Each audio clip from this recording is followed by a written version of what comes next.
Welcome to Drinking Bros, presented by GhostBed.com. Welcome to Drinkin' Bros Sports. We got a legend in the house. Legend in the house. Matt Leinart is here.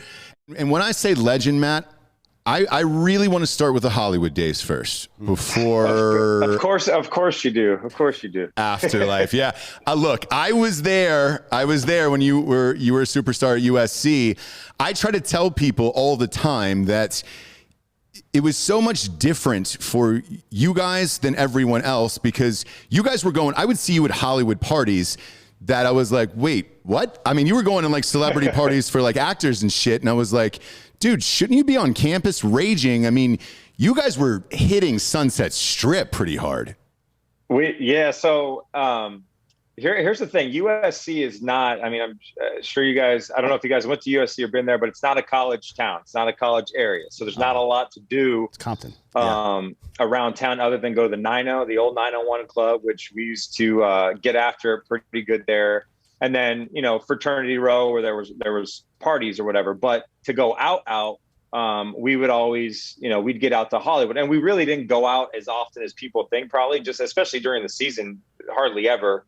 But man, I'll tell you what, because of that time, and as you said, there was no NFL team there. UCLA wasn't good. Yep. I was telling everyone the Dodgers were always okay, but couldn't win. Excuse me. The Lakers, I think Shaq had just left. So it was just Kobe's team, and Lakers were kind of on a downward spiral at that time. So we were like the team. And I'll tell you what, Pete Carroll embraced the Hollywood factor as well as anybody could. He loved having those types of people at practice around the team, as long as it didn't distract us, and it never did. But when we went out, I mean, we had, boys that ran, and that was like when the club scene was huge. Like that was before social media. Mm-hmm. I think Facebook had just come out in like 2003, but it was before like the camera phone and all that. And that's when all of I always laugh with some of my buddies who, were like celebrity friends, I guess, who became really good friends. Like that era, like everybody was out, like A-listers were out, and we were not that, but I'm talking like, DiCaprio is at the table and all like next to us and all these people. And like nowadays, obviously we're all older, that kind of era, but nowadays hardly anyone goes out anymore because of what you have to deal with and, protecting your image and all that kind of stuff. But man, I'll tell you what, we had a freaking blast. We went hard, but we also showed up on the field every week. So no one can ever say that, it's funny. The question I get asked all the time was like, how crazy was it? What was it like? Like blah, blah, blah. Like it was normal for us. And I don't mean that in an arrogant way. The way we were living, the way we were playing, that's all we knew. Like Pete Carroll did such a great job of creating that type of atmosphere where, hey, you guys can have fun, but come Saturday, we're going to bust your ass. And that's what we did every week.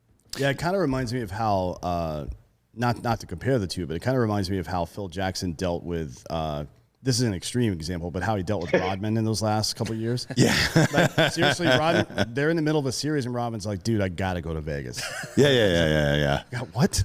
Yeah, because with you guys, they did it, and they won, right? Yeah, because with you guys, Matt, I mean, shit, it was during that era, you guys were rock stars because your team was so good. Yeah, I think you guys were as famous in the sports world as any professional athlete or team out there, frankly. USC football was like, that was on par with the Yankees Red Sox rivalry and all that shit that was going on. Yeah, and I mean there was even a poll yesterday in Drinkin' Bros Sports that was posted, I think by Fox or somebody else, that was listing the most exciting college athletes of all time in college football, and they had Reggie Bush at number one.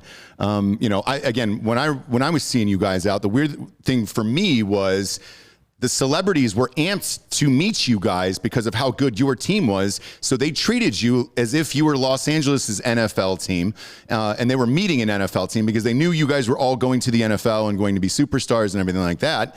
On my end, I went to Ohio State, and it was way different because it is a college town. Therefore, when a football player came to like a campus party, everybody knew who they were and swarmed them and everything else, whereas you guys just blended in with the Paris Hiltons and the Kim Kardashians and all that other stuff. It was a wild thing to see in person. And then you played great on the field, like you were saying, and backed it all up. What is your favorite memory from that time? Well, gosh, I mean, well, on the field, I mean, God, man, it was just like the Orange Bowl whooping Oklahoma that year was incredible. That Bush push game, which everyone remembers, was just crazy moments in USC history. Because obviously, you look at the teams and the players that came before us. There's legendary players, like legendary teams, some of the best teams to ever do it in college, and some of the best players to ever play football. Mm-hmm. And just really quick, just to like the whole like celebrity thing, like we had I guess fun memories and stories. So we always had like I'm sure you guys maybe seen the videos, but Snoop used to come out to our practice all the time, and he was like a diehard Trojan. He grew up in Long Beach, right down the street. He became tight with like Lendell White and some of our teammates. And he was starting his youth football league, so he was invested in football. He loved it, and he was an SC guy, so he'd come around all the time. He'd come and rap to us in our team meeting. We would like our players would drop a beat, and he would just flow and freestyle. But it was the crazy thing was like, by the way, I'm always like, anytime that I'm to this day, it was like, it's so cool for me, but it did become like normal, man. Cause like, as you said, like the celebrities wanted just as much to do with us, I think, just because, as you guys said, like we were that team in LA and in that era, as much as we wanted to, hang out with them. I'll tell you guys a funny story. So I right after I won the Heisman, so I won it in December 2004. I don't remember. It might've been January, February, right after that. The rapper, The Game, who also grew up, I think he grew up in Compton, right down the street, or Compton, right down the street, like SC, and big SC fan and great dude. But he's in it, you know what I mean? So like he hit me up and asked me to be in one of his music videos. And I was like, are you kidding me? Of course. So I went, and he wanted the Heisman there too. So I went to, I think it was the Sony lot over up in Culver City. Yeah. And I went and I took Brandon Hance, who's a backup quarterback, who's my best friend today. And I took Lendell White, our other running back, who was my boy. And I was like, I gotta be honest, man. I'm like, dude, like, I don't know what to wear. Like, do I, like, my boy was like, dude, just wear neutral colors. Cause I don't know, man. These like people are hardcore.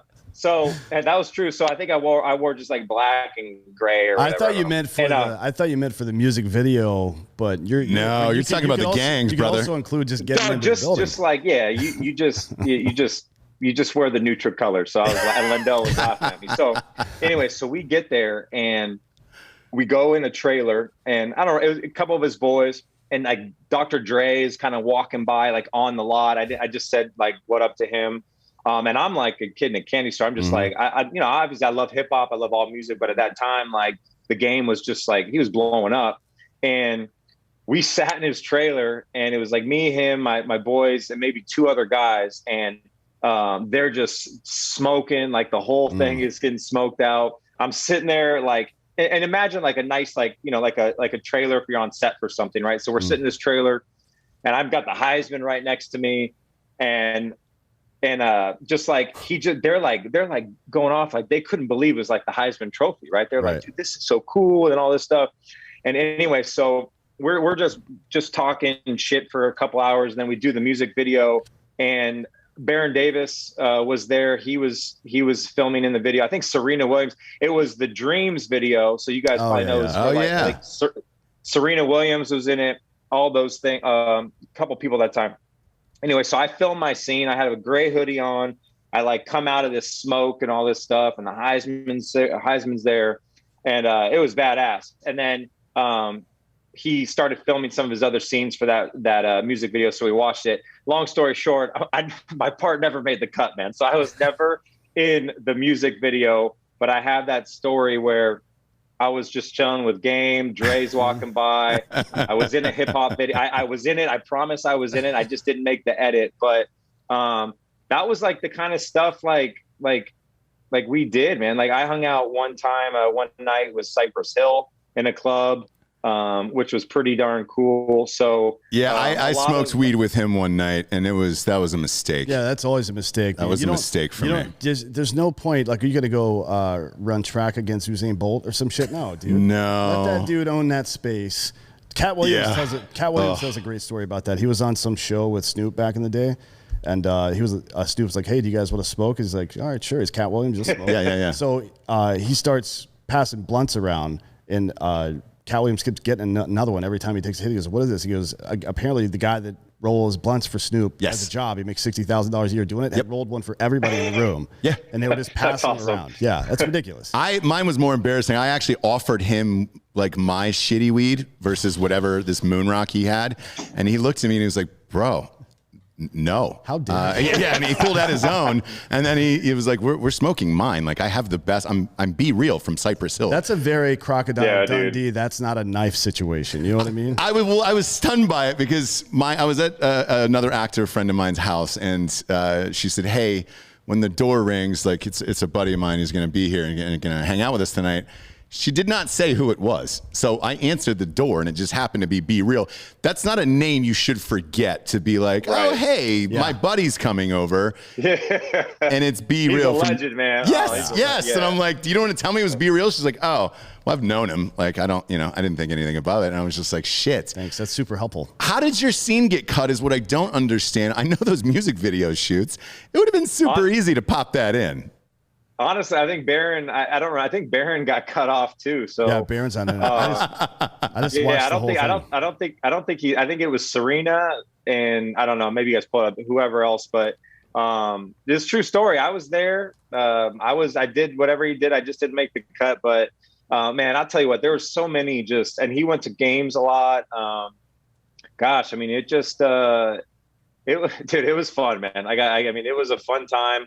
It's so funny because like I always say, I even just said it, but it's like, we didn't really party as much as people thought. Like we went out like normal 19, 20-year-old kids. We just were happening to like running around with people who were like, celebs and people who were on TV and music and all of this. And it just, like I said, man, it was normal for us. It's so funny, actually, the frats, so like the fraternities hated us. Yeah. Because you're drawing attention away from all their parties. Well, you're taking all the girls. Yeah, you show up and that's what it's all about. Not all of them, like not all of them, a handful, but like they wouldn't. And some of the frats wouldn't let us in the parties, and they thought we were arrogant. And again, like you said, like they didn't want us coming there and just the pick of the litter, they didn't want us to come in there and party with them, I guess. But you got to keep so that's part of the reason why we'd go out and in Hollywood, and God, man, we had some good nights. Yeah. I need to address some things that are happening right now. The first one is the Taylor Swift picture I see back there. All right, so yeah, let's break down why Swifty's back on the wall. Yeah. I get it. Do that and then talk and then Mamba mentality. Yeah. And if it's what I think it is, you and I could be on the same page then. Yeah. If that's what I think it is, I have a guess. Go ahead. It's definitely not, because this is my older son's room I'm in. So, so you're how old is your, how old? By the way, like this, it's a not a bed made here, but this is. Oh boy! I'm telling you, my Wi-Fi is so bad, and this is the only other room because he does his Zoom in here. So he's a big Swiftie, and he just loves Taylor. He's a big Kobe. I'll show you guys. I got the Kobe jersey right there, gonna get hung up. Yeah, is that picture still over here? Yeah, so that's I don't want to show you the rest of the room because it's a disaster. But that's why I'm in here. So no backstory. So I'm in my son's room. How old's the son? So he's 14. He's 8th grade. So you're on the same emotional level as an 8th grader. Yeah, we just discovered that. Thank you for helping. Well, no, here's my guess. Dude, I like Taylor Swift too. So I mean, I have kids, so it makes sense as well. But I thought, because I've talked about this on another show before, it's not cool to say you love Taylor Swift. However, you cannot deny her work ethic. And to me, it is dead serious. It is on par with Kobe Bryant. And that's what I thought it was. I thought it was your place, and you were like, all right. Because in order for her to bang out as many hits as she has, like, you've got to live inside the studio. And I watched that doc with my son over Christmas that came out on Disney. And, dude, she's a gangster, man. Just ponytail, tied back, no makeup, sweats on, and just pounding out hit after hit after hit till 4 or 5 a.m. in that documentary. And I was like, her work ethic matches up with Kobe Bryant's. That was my correlation there. But one, like Kobe, man, like obviously just rest in peace. Like I got to know him a little bit over the years. He's like Tom Brady to me is like my favorite, obviously being a quarterback, but I just love Tom Brady. Always have. And then Kobe was like just the next level, obviously. And like my son, you know, like it's just like he's just someone. The two guys that I idolize, and I don't care. I'm a grown man, and I'll idolize those guys forever. But as you talk about Taylor Swift, like the thing I appreciate about people and that people who are at the top of their professions, like she's a GOAT, man. Like she's like you watch that documentary and you see, and I'm literally like the worst. I can't sing. I can't hold a tune. I'm not musically not inclined, obviously, but I respect and appreciate music and musicians so much. And when you watch that, as you said, and you remember some of the scenes where she's a phenomenal writer, obviously, but like she starts coming up with the melody in her head, and then she's playing the piano and she's singing these songs. And all of a sudden, 6 months later, it's like blank space. And it's these songs that are just like bangers. Damn, that's how you came up with that in like 30 seconds. It's like, I watched the other day, I watched the Biggie documentary, which just was incredible. I don't know if you guys have seen that. Yeah. It just came out. Just watched it on Netflix. Yeah. Yeah. And that was like, gosh, man, like you just think about like just people are just like, they're just legendary. Like to be able to do that kind of stuff. And like, it makes me jealous, but yeah. So that's the backstory. My son loves Kobe. He's a hooper and a football player, but loves basketball. And he's not afraid to admit that he loves Taylor Swift as well. Yeah, Kobe's my dude, because I was in LA all those years that you were there as well, and I grew up, you know, essentially with Kobe. He came to Los Angeles pretty much the same year I did, and then ironically, my first job was at the brand new opening of the Staples Center. I was a waiter there, as I was, you know, trying to make it as an actor and all that stuff, and there was a guy out on the court, you know, was working on boxes at the other end, kind of setting him up pregame, but it was super early. And he was shooting by himself with a guy who was kind of retrieving balls for him. And I asked the manager, I was like, who is that? And they were like, it's Kobe Bryant. And they're like, look, don't be surprised. You're going to see him in here early every single time. Yeah, Steph Curry's the same way. That's people seem to think that there's some aura of magic around these people. Like, yeah, athletic ability is what it is, but you don't become Steph Curry unless you are in the gym at 3 years old jacking up three-pointers. You got to create it. Yeah. Like he's hit after every practice. He shoots 100 threes, right? Yeah. It's I mean, that's kind of wild. It's a joke. And Kobe was the same. Kobe was 1,000 a day. I don't know. So his was 1,000 a day, and he pretty much stuck by that. But sure enough, man, you know, the year that I worked there, every day he was there first and last. And there was even some games where he came out of the locker room after the games were over, and he was shooting on his own if he had a bad game on the court, and everybody was gone. I mean, it was. Don't you think it's crazy weird to see? How, especially over the last 2 or 3 years, all these conversations about the best basketball player ever have been happening, but his name gets mentioned less than Jordan or LeBron. Well, I think, and Matt, you can back me up on this, but I think as the years go by with athletes in social media, it's what have you done for me now? And everybody forgets, and everybody's so quick to don the next GOAT that it's like, dude. Kobe did it with 2 entirely different teams first, right? And I think if the Last Dance doc hadn't come out, I think the new generation would have forgotten about Michael Jordan. Now they can't. And that was my favorite part about that doc, is now they had to watch it and learn who the best was. Well, that was like, and again, like I said, my son is he's a really good basketball player, plays high level club and loves Giannis. And he's just, you know, old enough old enough to know Kobe, obviously, like how great he was. But like when The Last Dance came out, I watched it. I said, you need to watch this and appreciate greatness and appreciate why people say Jordan is the best of all time. And it was like, and it reminded me, I'm like, damn, like even the Rodman story, like, I mean, guy, when in those era, I mean, I'm 37. So I was like 13, 14 years old in the 90s and watching the Bulls play. And I was always a Lakers fan, but like you forget those stories. And then you just realize like how competitive he was. Kobe was the same way. That's why but I also appreciate like Kareem and Wilt, but I didn't get a chance to watch those guys play. But like Kobe, to me, I think Jalen Rose just came out, who I love. Mm-hmm. I think he came out the other day. I saw it on Twitter, something that like he has Kobe number 7 on his all-time list, and I think he was getting criticized for that a little bit, which I think that's way too low. But yeah, I got him at 2. I got him at 2 on mine. I got Jordan, Kobe, and then LeBron. And I'm not a big LeBron fan, but I have to. Yeah, but you're right. Just with social media and now, and just it is kind of a what have you done for me lately, or what's on in front of you. And these kids will grow up in 10, 20 years, and they'll look back and they'll say, damn, like Kobe was like, there's a reason why he was the greatest. And those guys, like I used to work out with Tom Brady in LA years ago, and probably like 2000, I don't know. I think I was still in Arizona. So like 2008, 2009. And it was a group of us. And obviously you guys hear the stories and you know how meticulous he is with his training from everything. And dude, I was working out with him, and I'm like, holy shit, man. Like this guy, he is a machine. Like, and I love Tom. I haven't talked to him in a long time, but like, good dude, man. Just like good dude, just loves football, obviously, and his family and that. Like pretty simple guy, to be honest with you. But the way he worked and how meticulous he was, like with his fundamentals, and this is after he had won already multiple championships. And I was like, gosh, man, like you have to be like wired different. Tiger, Kobe, Tom, MJ in the sports world. I mean, the list goes on and on, obviously, when you're looking at just the most iconic and the most legendary players.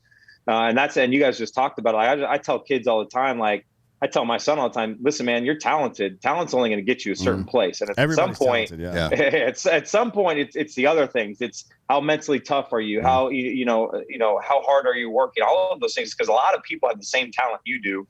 It's just, do you have more of that drive and that motivation to be the best? And it's tough, man. It's tough. But I think we're in good hands. Obviously, like as you mentioned, Steph, and you see some of these guys and football guys. I mean, there's a lot of great role models out there, but man, like I wish people, we're all probably in the same age group, like the 90s, the Celtics and the Bulls and the Pistons, like the way they played, the Lakers, like, man, that was like, to me, real basketball. Like I love that. I think today's soft as hell, man. Same, man. And I was telling Dan this. I'll turn it on for Steph Curry, and even Dame Lillard. I'll turn it on. That's about it. Oh, yeah. I turn it on for John Morant too now, to be honest. Oh yeah. John Morant's great. That dude, just every fucking game. He's like if I don't even know how to explain the guy. He's just like a smaller LeBron. Like crazy hops. He's really smart about the way he plays. You see him picking off passes. Very, very focused. Better shooter though too. Like way better. He's smaller too. Yeah, he's a far more interesting skill set. I agree with that. I think everybody. I mean, Zion got all the hype coming out of that draft class, but I think that I'm already being proven right. But I think John Morant's going to have the better career for sure. Yeah, right. We'll see how Zion does, and if he can stay healthy in that body. It's tough, man. If he can stay healthy in this body, he's gonna fucking have a lot of success. Let's be real. Yeah, we'll see. I kind of want to pivot here because you've gone through this. This is the biggest week in the NFL besides opening week, obviously in the Super Bowl here, draft week. We do a huge draft show here at Drinkin' Bros Sports when we go live. Last year's was. I lost my mind a little bit, and we might have had to cut the feed for a couple minutes after that Falcons pick. I'm a diehard Falcons fan. You went through this with draft night and everything else. This year is a little different because top 4 could potentially be quarterbacks. Who do you got going where in the top 5? Yeah, this is well, obviously I cover college football for Fox, so I get a chance to really see these guys. Most of it, Trey Lance, I didn't get to watch a lot of it. I don't think any of us really got a lot to watch him. But I think number 1 is solidified. I mean, I know number 1 is solidified. Trevor Lawrence going to the Jags with my boy Coach Meyer, who just left us. But he's the real deal, clearly. But after that, it's where and I think Zach Wilson. So the way I have my guys rated, I have Trevor 1, Fields 2, Zach 3, Mac 4, and Trey Lance 5. And that's just my opinion. Obviously, it doesn't matter. But, I think the Jets are picking Wilson. I think that's a done deal. They're sold on him. They want him to run their franchise. I think he's uber talented. But I'm still, there's some question marks for me there. I think where 49ers is basically where it gets interesting. I think that everyone knows that. They traded the farm to get their guy at 3. I've talked to some people. I played in Shanahan's offense under Gary Kubiak in Houston. The whole Mike Shanahan, I mean, unbelievable offense, man. Like the best offense, in my opinion, in the NFL as far as being quarterback friendly and the way he gets guys open and all that. And what I hear and what everyone else is hearing is like they love Mac Jones. Like they love him. Oof. And listen, I love Mac Jones too. But for me, like I'm all on Justin Fields. I might be a little biased because I covered him. I know him pretty well from Ohio State. Obviously, we were at Ohio State a bunch in the last couple of years. Mm-hmm. I think he's, at some point in football, and we know this, and it's the way the game's trending, is you have to be able to. You don't necessarily have to, because Tom Brady is the exception, but Tom Brady's Tom Brady. Mm-hmm. But you have to be able to do more than just have to be able to sit in the pocket. You have to sit in the pocket, throw. You have to. If you run around you go back to RG3 and even Lamar Jackson, who I love, Lamar, super talented, and they have the right fit for him. But at some point, you have to win from with the pocket. But the game is shifting to where you have to be able to be mobile. You have to move around. And that just creates so many challenges for defenses. And that's above kind of the X's and O's that we talk about. You can run a system, but can you take that offense to another level? And to me, that's what Justin Fields can do. That's what a kid like Trey Lance can do, I think, at some point. I'm not sure he's ready. Even Trevor Lawrence can run around. And Trevor Lawrence is a much better athlete than people give him credit for. He's a big man, too. Yeah, and he's a big dude. Mac isn't that guy. I hate to say he's not athletic because, dude, I was a non-athletic quarterback. I could dunk a basketball real easy. I was a really good baseball player. I was a great athlete. I just wasn't fast. Like Mac Jones, I know for a fact because I know Sarkisian, who coached him, said he's a really good athlete. He's just not going to run around and run a 4.4 and make guys miss. But a guy with a body like that, how long does he maintain the ability to be that athletic without eventually getting into much better shape? You know what I mean? Because in your early 20s, it's one thing. Yeah. When you're 26, 27, and you've been sacked about 100 times in your career, then right. I think he's got a pretty hot body. That's because you have the same one. He looks like Ben Askren walking into that Jake Paul fight last week. God, Ben Askren's body was terrible in that fight. Man, fuck. Tom Brady had a bad body coming out too. That's true. That's true. Look, I think you I'm not worried about that. The dude's a competitor. He had if you watch tape, I don't care how good the players were around him. He was freaking. He was nasty. He makes his throws for sure. This is what I say. It's I love Joe Burrow. I think Joe Burrow's a baller. I think he even proved last year. Before he got hurt, this kid's the real deal, and he's going to be special if they can just protect him. But Joe Burrow is a better athlete as far as he can run a little bit better than Mac Jones. I'll give him that. But we didn't criticize Joe Burrow at all with the players he had: Jamar Chase, Justin Jefferson, Clyde Edwards-Helaire, the number 1 O-line in the country that year, a nasty defense. I mean, you're talking about the team that they had, and he was the unquestioned number 1 pick, like Trevor Lawrence this year. Mm-hmm. Mac Jones is he had the same year Joe Burrow had. Maybe it's not many touchdowns, but he had that type of year where it was just holy crap. This dude is accurate. He's got a good arm. He knows he's great against the blitz. He throws guys open. He just has all of those traits, and he's a competitor. I know that for a fact. He does seem to see the field very well. I mean, he's just not going to wow you. But in Shanahan's offense, that he doesn't care about that, and maybe that's his problem. And I don't know. That's why I would pick Fields, especially if you still have Jimmy G there. Mm-hmm. For maybe a year and let Fields just continue to grow. Because I'm high on Fields. I think he's a really talented player and he's a good kid. He works hard despite what people are saying. I don't know why. I don't know where that's coming from. He's one of the hardest working dudes in college football. He transferred, so he's bad. Well, get the fuck out of here. Well, that and he was almost. I mean, think about the leadership he showed in getting football back, in the Big Ten. I mean, the Big Ten was a disaster last year. Total. It would have been done if it weren't for him. And look, I'm an Ohio State guy. Everybody knows I'm a homer on this show for Ohio State. Yeah, he literally put the Big Ten on his shoulders. Him and Trevor Lawrence. But what was he supposed to do? To get the ball? Was he supposed to sit at Georgia and just let Jake Fromm start for the half of his? Right. Yeah. He should have left, and it worked out. And by the way, same with Joe Burrow, because Joe Burrow was at Ohio State. Yeah. There was a bunch of great quarterbacks in that room. When he was going to have his shot, he was hurt. They inserted Haskins. Haskins went on to be Haskins, and look, congratulations to Joe Burrow and all that stuff. That's just back to what you were saying about Burrow. To that point, though, and another reason why I like Mac Jones is like he could have transferred too. Like I think he was an Elite 11 kid coming out, so he was a top, maybe 4 or 5 star kid coming out. Obviously, goes to Alabama.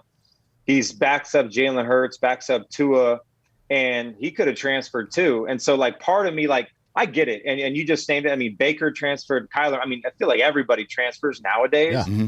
But, like, to me, there's something to be said about a kid who just sticks it out and says, hey, when my time comes, like, I'm going to ball and take advantage of that opportunity. And think about it, 1 year, and he even balled last year when Tua got hurt. He came in and played really well, and he just balled out this year. Yeah. So that's a good point, to me, that says a lot. You may only need 1 year in college football. Burrow had 1 year. Yeah. Jones had 1 year. That's Cam Newton had 1 year back in the day. Lamar Jackson had one great year. You're right? still learning at least for when 3-4 years, though. Yeah, that's true. But I mean, you're in the room. I think that might be more like learning without the stress of winning at a big school might actually be worth something to some people. Right. It depends on the personality, I'm sure. Joe Burrow probably didn't want to sit around. I'm sure Justin Fields is a fucking competitor. He didn't want to sit around. No, neither of them. Yeah. I mean, the sad part is Georgia probably would have made it to the CFP if they had fucking started him over Jake Fromm. But let's move past that. I know. For now. So you brought up Burrows and Jamar Chase. Everybody, Kuiper, fucking McShay, everybody on fucking CBS has the Bengals taking Jamar Chase instead of taking Penei Sewell. Yeah. What's your thoughts on that? Being a quarterback and seeing the injury that he went through, do you want a superstar wide receiver like Dan is saying at 4, or do you want offensive line help? I've heard rumors that Burrow has asked privately to the ownership for Jamar Chase. What are they going to do there at that slot? God, it's a tough question. Looking back now, Penei Sewell is a monster. Yeah. Like, he's a monster, man. And I think people even have Rashawn Slater pegged in even maybe before Sewell in some mock drafts. Mm-hmm. Again, I can't follow all these, but like, to me, what I know, what I've been through, what I see, like, you get a right tackle or a left tackle to back up your star quarterback for 12 years. That's the play. I don't know what other pick. I'm sure they have, a pick in the second round. Obviously, they can trade up. But this is a pretty deep receiving core. They have Tyler Boyd, who's a good player. They have some guys there. They got T. Higgins too from Clemson. T. Higgins balled last year. Yeah, T. Higgins balled. Boyd is good. I take the tackle. I would take the surefire pick, the tackle. Let him start day one. Keep your quarterback upright, because I don't care how many weapons you have on the outside. If you're playing with your backup quarterback or he's out, it does not matter. Trust me, I've seen it. You guys know as well as I do. You take that tackle, build around him. Yeah. You got a good running back. You got weapons there. You got weapons there. And go get a receiver in the second round. There's a pretty deep class. It is. Yeah. If the Texans had done that, David Carr would probably still be in the NFL. To be honest, let's be exactly. real. Live. Deshaun Watson might still maybe not hate playing there too, for that matter. Yeah. I don't know what their fucking problem is there. I don't either. But okay, so let's assume Mac Jones goes at 3, right? Falcons are at 5. I am Kyle Pitts, man. I was just going to say that. So I think what I've heard is, let's get the next Tony Gonzalez. This morning, though, they were saying they were open to trading Julio Jones, which might have opened the door for Devonta Smith, which I wouldn't be mad at either. But I'm not sure. I think Pitts at 5 brings you that Tony Gonzalez element back to the team. I hope the Falcons do that, but they usually do the dumb thing, so we'll see. What are their other options? So they should definitely not draft a quarterback right now. Right. Look, I wouldn't. I think the thing about this draft is there's 10 to 15 great players. If you go great players like Parsons, Surtain, all these corners, a couple tackles, all these receivers, all 5 quarterbacks. You really you think you can't miss, and at least especially in the top 10, Kyle Pitts to me he is as rare as they come at that position. Yep. And to add him, and because like you may not like Matt. I like Matt Ryan. You know, obviously he probably, you know, gives you up and down games, but like he's still good enough to play and throw, and he can sling it. Maybe you get a quarterback in the second or third round, but like you put with Julio and you put Ridley and you put Pitts in that offense, I mean, Pitts is unbelievable. Yeah. Like he runs a 4.4 at what, 240, 250. Yeah. And you talk about the matchups. I mean, you look at how Travis Kelce has changed the game. You look at Kittle. Kittle's great. Kittle's offense is a little different. Kelce, you know, with the Chiefs and their offense. But you look how they're changing the game. Those big tight ends who could run. I mean, you're looking at Pitts is you know, 90 catch, 1,500 yard guy every year, and a complete matchup nightmare. I just think he's a can't miss prospect. So whoever takes him is getting a day one Pro Bowl player right out the gate. I hope it's Atlanta. I agree. Yeah, I hope it's Atlanta as well. But if again, it's a generational player, you have to take it. You have hope to. So. Yeah. I hope so. But then, you know, look, that's our top five. I think most of us pretty much agree on that. If that is the top five, then what happens to Justin Fields and where does he go? Yeah, I mean, look, there's a rumor that Denver wants to take him. Yeah, you got Carolina, you know, Carolina, Denver. You got to think New England's going to, I mean, New England, they picked 15th, I think. So that's a little deep. I don't know. You know, some people have Mac Jones going there. If Mac Jones doesn't go 3, you know, like the funny thing is this draft, like, shoot, Niners might take Fields. Who knows? Maybe this is all smoke and mirrors. I don't know. Like my source and people I know there know that like Shanahan's in love with the guy, just loves Mac Jones. So, but you never know. So, once those and Trey Lance is the other wild card too, because he's uber talented, but gosh, like there's not a lot of tape. Obviously, playing against the competition he did, I don't think he's ready to go in day one. But where does he end up? Well, so, how long did Roethlisberger sit before he took over? It was like what he was a rookie, right? Yeah, it was like he came out of Miami, Ohio. Yeah. So it's happened before, I guess, but it's not. Oh common. It's not common. It's not common. And Trey Lance's situation, they pushed because of COVID, so he sat out this year.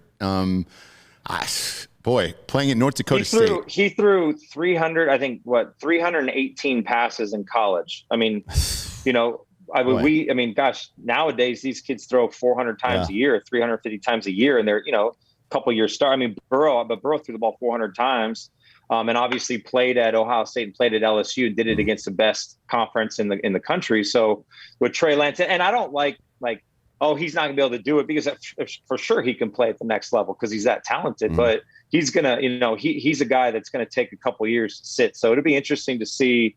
Look, these teams fall in love with a guy, and that's their guy, and they'll stick by it. And the Niners is the one that's going to get the ball rolling, because it might be as simple as Mac Jones.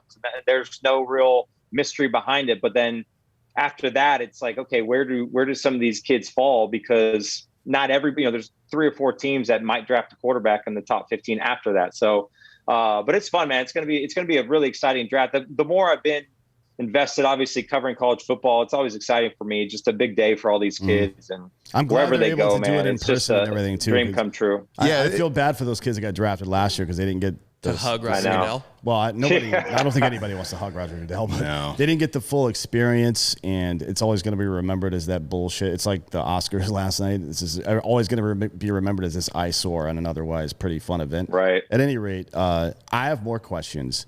Green Bay. After the year that Aaron Rodgers had last year, 48 touchdowns and 5 picks. Are they going to get him a fucking receiver? Because they better. Kuiper's got him taking a fucking linebacker, I think. Oh, God. All they needed was one more receiver last year, and you know they could have had Justin Jefferson. I mean, he just let him go to Jeopardy. Oh no, was that not the greatest fuck you? I love Rodgers. Yes. Like that was the greatest FU season ever. To an organization ever. Like, because he's like, you guys just drafted a dude in the first round, and no disrespect to Jordan Love, but like, I'm literally still one of the top 3 quarterbacks in the NFL. and I just came out and just basically shit on you. Yeah. He was like, that was the best year. Like that was the best I've ever seen him play. And was that their play? He's an MVP. Was that their play then? Were they just trying to piss him off? Yeah, because that's what Dan said on draft night. I did say that. I was like, I think they're trying Dude, to I don't motivate him. like. But you don't have to do that to Aaron Rodgers. I was going to say, you don't have to do that to him. And like to draft like a quarterback in the first round, especially, like that basically means, okay, this is our dude for the future. Yeah. We're not sure what's going to happen with Aaron, his contract. It's not like he was playing bad. So like I could see like second, third round. Okay. But like a first, like, I don't know. And again, end of the first round, but it just has that first round connotation, like first round draft pick, quarterback. Oh shit. So like, and maybe like, I mean, I don't know the situation well enough. Maybe they were trying to light a fire on him, but like he doesn't need a fire lit. No, he needs that dude's one of the best to ever do it, man. Yeah. And he's not slowing down anytime. So yeah, they need another weapon. I mean, because they have weapons. I mean, signing Aaron Jones back was great for them. Yep. Devontae's obviously a beast. Their tight end balled last year. He'll be better. Yep. So like, yeah, they need another guy. Yeah. Well, I'm sorry. But, I was mistaken. Who knows? Kuiper actually has them taking Rashad Bateman, which I think would be good. Yeah. Right. Yeah, he's a good player. Yeah, he's a good player. He's a good player. And, for you on draft nights, when you were going through the process, because, a lot of people said if you came out the year before, you would have went one. Well, you won the Heisman Trophy in 2004. Yeah, and it's, then you kind of had to sit there and wait to see where you went on your draft night. Are you going by the cities of like, all right, what's the coolest city that I would rather live in? That's what I picture is going on in players' minds as the numbers start to roll by. Is that what you're doing? Saying, all right, well, shit, yeah, Miami would be great to live there. Yeah, or do you give any thought to the style of football that you play and have played under Carroll and look at a commensurate system in the NFL? Either one. Well, first, my computer's at 3%. My charger's downstairs, so I'm gonna make this fast. Yeah. Sorry, Okay. I don't want my computer to die and you guys think I bailed. So, but that's a good question. So, like drafted. So for me, my personal experience, Mario went 1, Reggie went 2. There were a few teams for me that I thought I would go to, right? Saints at 2 really liked me. I think they just signed Drew Brees. He was coming off the shoulder, all of those things. But his future, which is crazy because he's one of the best to ever play, but, and then Tennessee at 3, which we all know they took Vince Young, but it was Norm Chow, my former coach, Jeff Fisher, who was a USC guy. New York at 4 was a possibility. Oakland at 7 was a possibility. Then after that, I had no clue, 0 clue. So when I'm sitting there, like at 2, like Mario Williams at 1, I knew Reggie was going to go 2. I just found out recently how close New Orleans was actually going to draft me at 2 if Reggie went 1. And a lot of people thought Reggie was going to go 1. Norm Chow, the night before the draft, called me and said, we're taking Vince Young. I tried, but the owner wants Vince Young. So I knew before the draft I wasn't going there. No one else knew that, obviously, but I knew I wasn't going there. 4 was the wild card because there were Jets, because they flew me out. Or no, they privately worked me out. I had dinner. It was Schottenheimer, Mangini, Mike Tannenbaum. We had dinner in LA, private workout, had a great workout with them. And they took DeBrickashaw Ferguson, the tackle, who ended up being a Pro Bowl player for a long time. And after that, I was thinking like, shit, like, okay, Oakland at 7. I met with Al Davis up in Oakland. He said, well, if you're there at 7, which I don't think you'll be, gosh, I don't know how we passed you up. Like they used to call me Kenny, the Snake after Kenny Stabler back in Oakland, who was a lefty. Like this was my nickname in college. And so like, and I grew up a Raider fan when they were in LA. So like, I was like, dude, the Raiders would be awesome. So they didn't draft me. After that, guys, like I had no clue, man, where I was going. I never met with Arizona. Really? I never talked to Denny Green at that point. I met with the quarterback coach briefly at the combine where you're sitting in one of the bedrooms in the hotel and they make it into this thing. And that's where they grill you for about 20 minutes. But then you also do like this round table thing out in like the courtyard where you just kind of, it's like speed dating. You kind of go from table to table and you might meet with 5 teams. You might meet with 20 teams and you get like 5 minutes. I met with our quarterback coach at the time for 5 minutes and that was it. So all of that being said, your point is, yeah, like system. And you hope you go to a place like, shit, I don't want to play in green. I don't want to go to cold weather.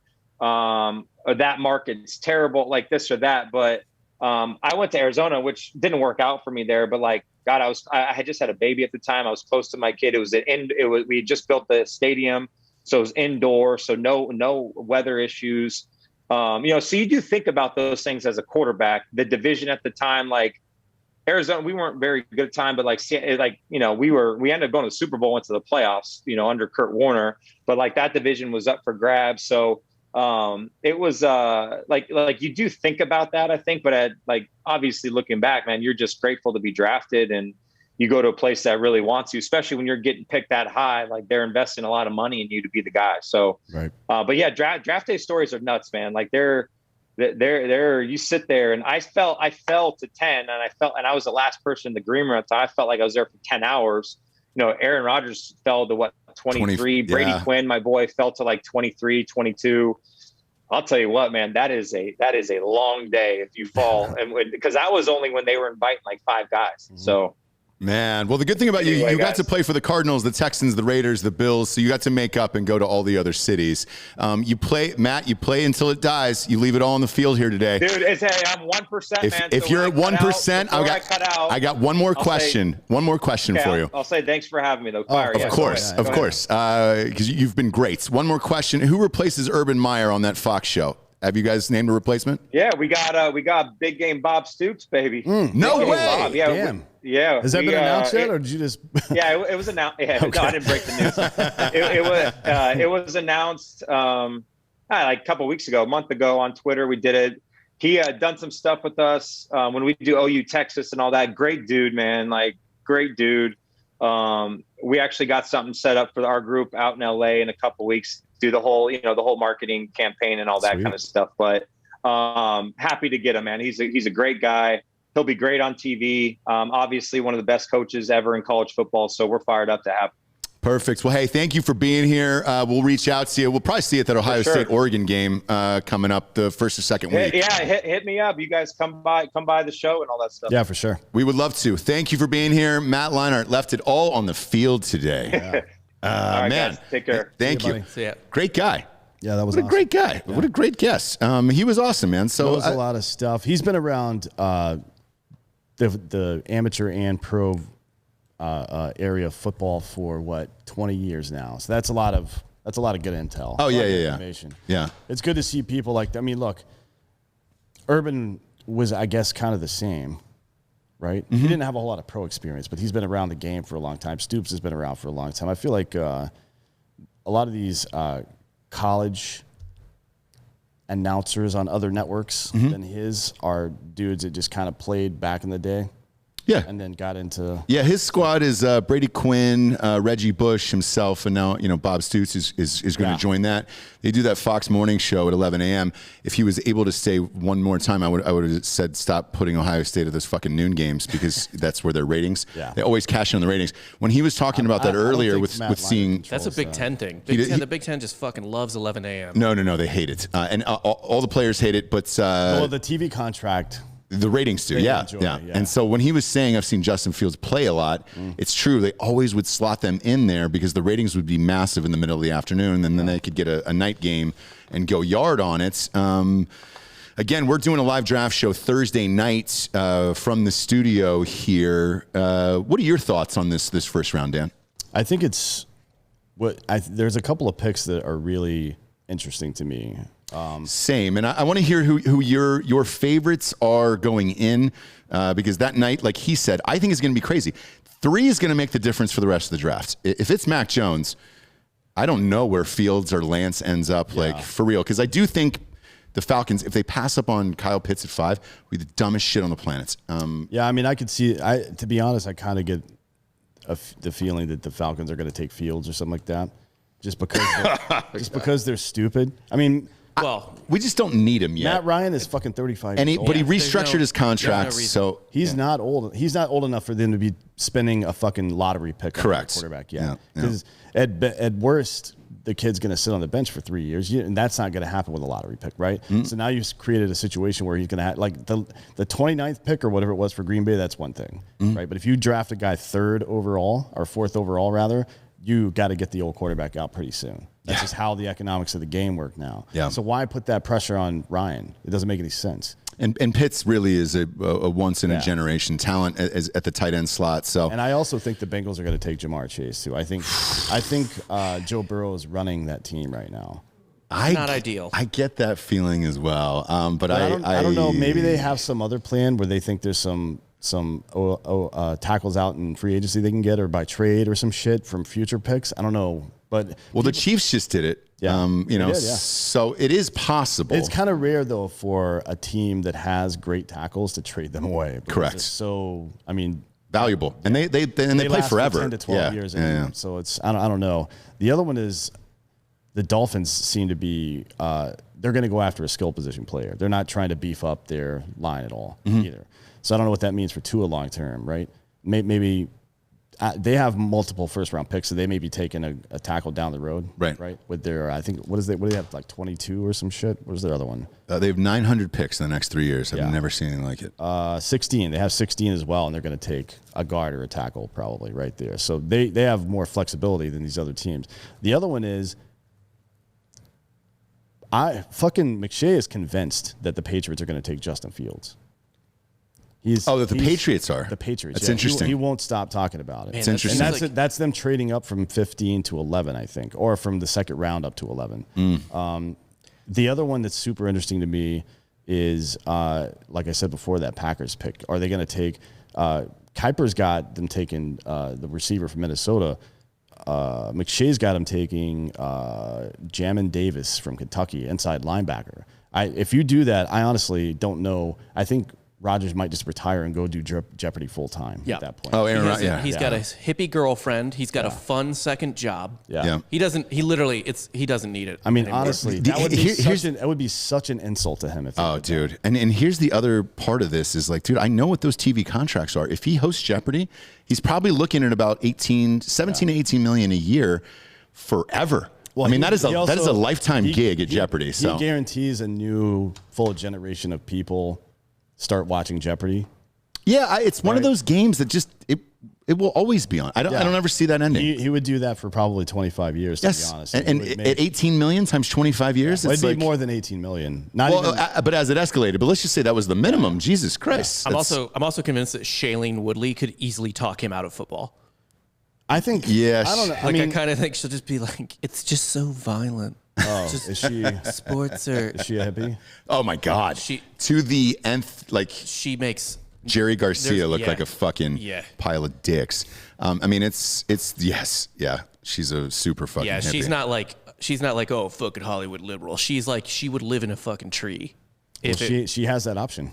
She does. And she's not doing it. She's living in a mansion. So let's just relax on how much of a hippie she is. She's a convenient fucking goop hippie. She's not a real one. Friend of the show dated her, and who was a guest on the show, and we got the real scoop on her. So yeah, the hippiness is confirmed to like all the levels that you think it is. Yeah, but there's a difference between hippie and rich hippie. She's right. Rich hippie, yeah.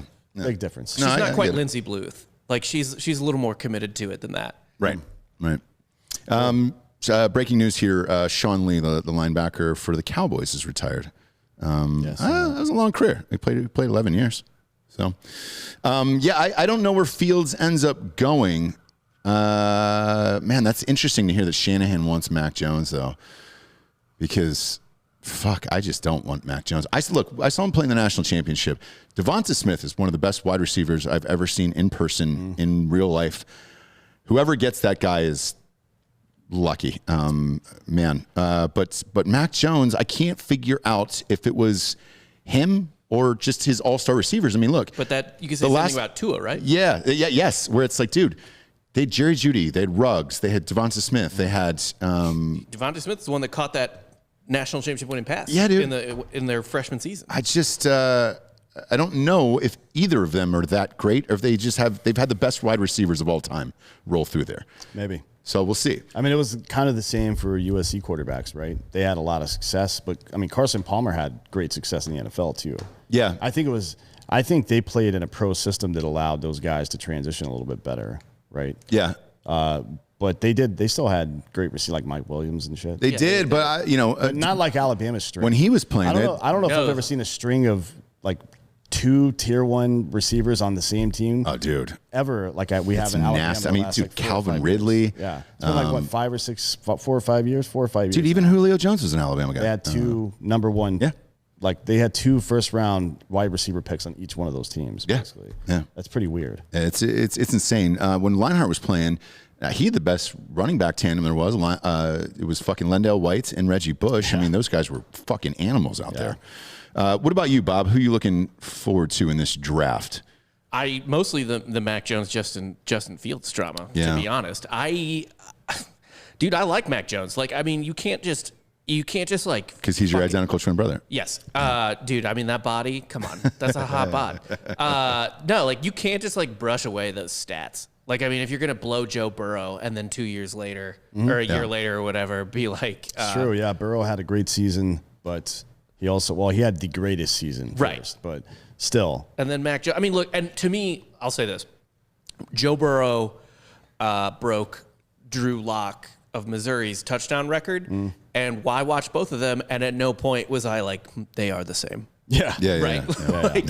And then Mac Jones was putting up Burrow-esque numbers in a lot of other categories, and his touchdowns were still there too. Yeah. That seemed more similar to me than someone just playing in a hyped-up system.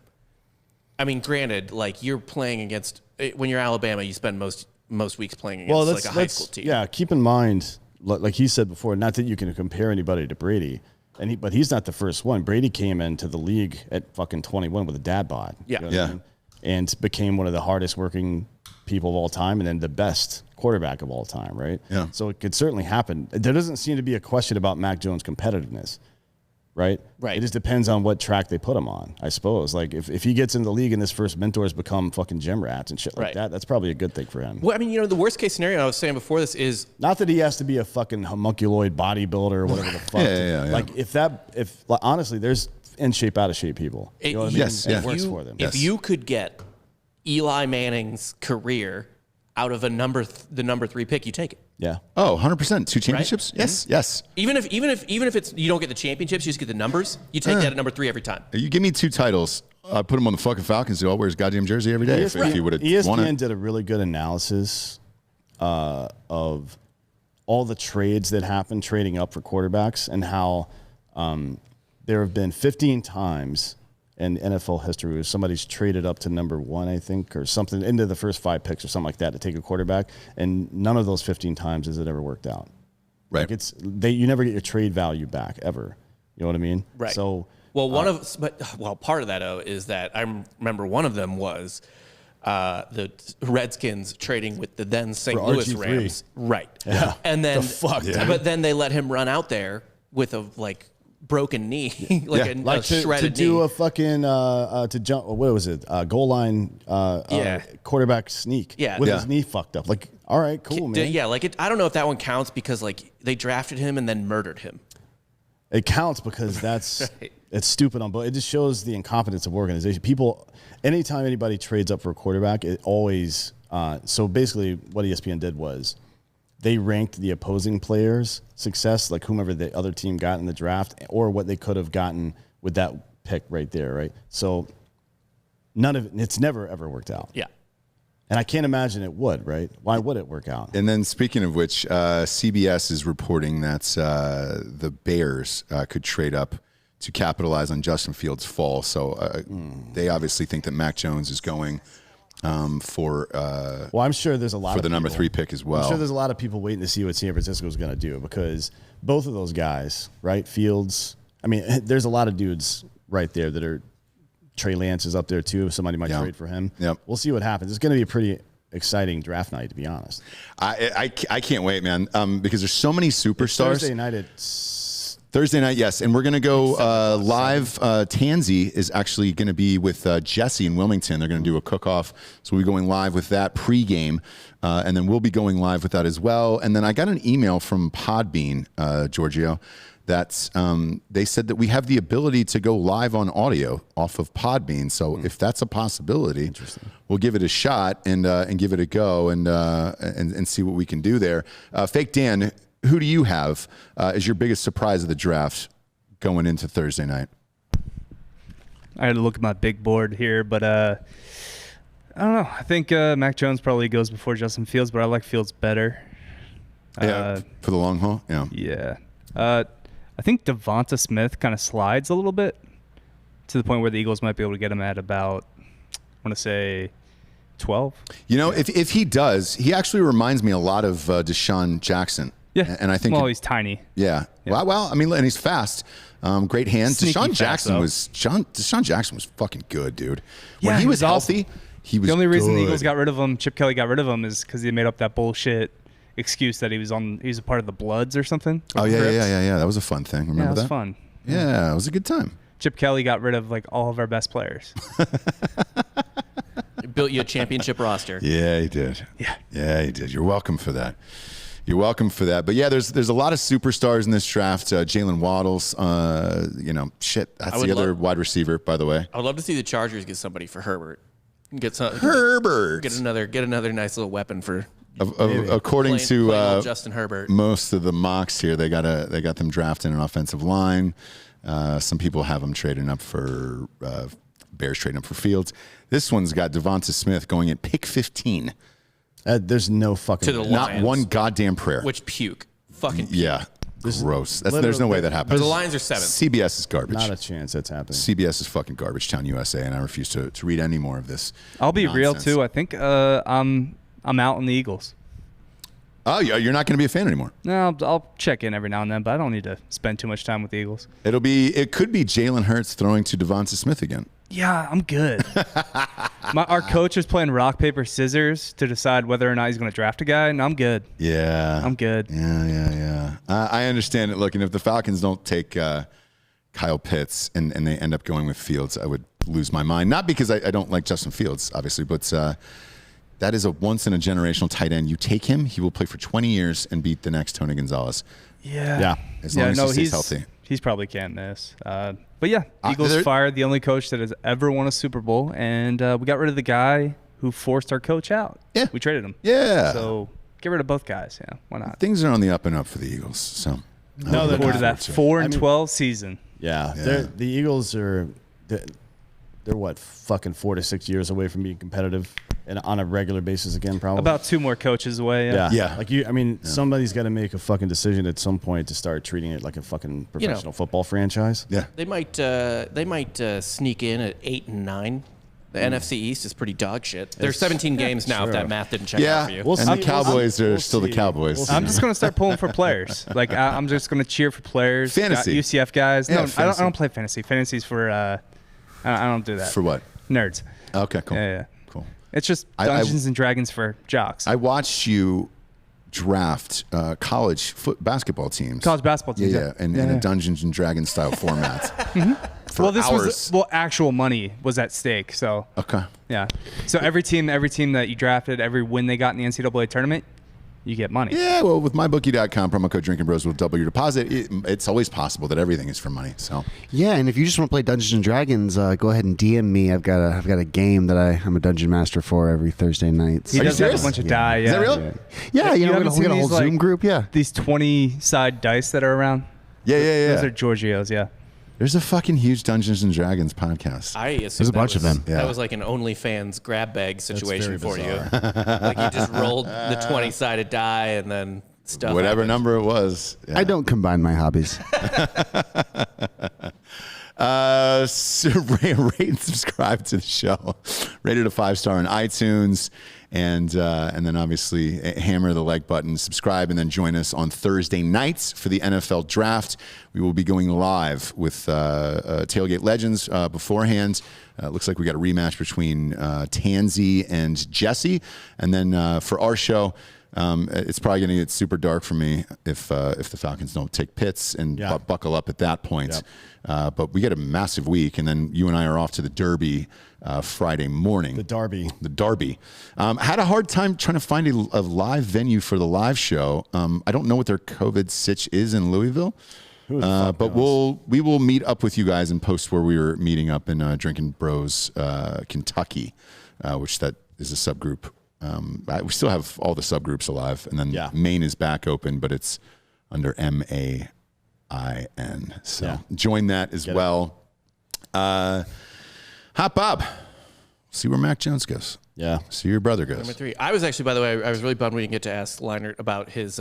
He mentioned social media. Like, thank God I got to go out before social media. Right. Yeah. He was really the first athlete to be kind of like busted on social media by Deadspin. It was a blog, but like, you know, but he was just beer bonging with hot chicks. Like, why wouldn't he be doing that? No, slaying ass.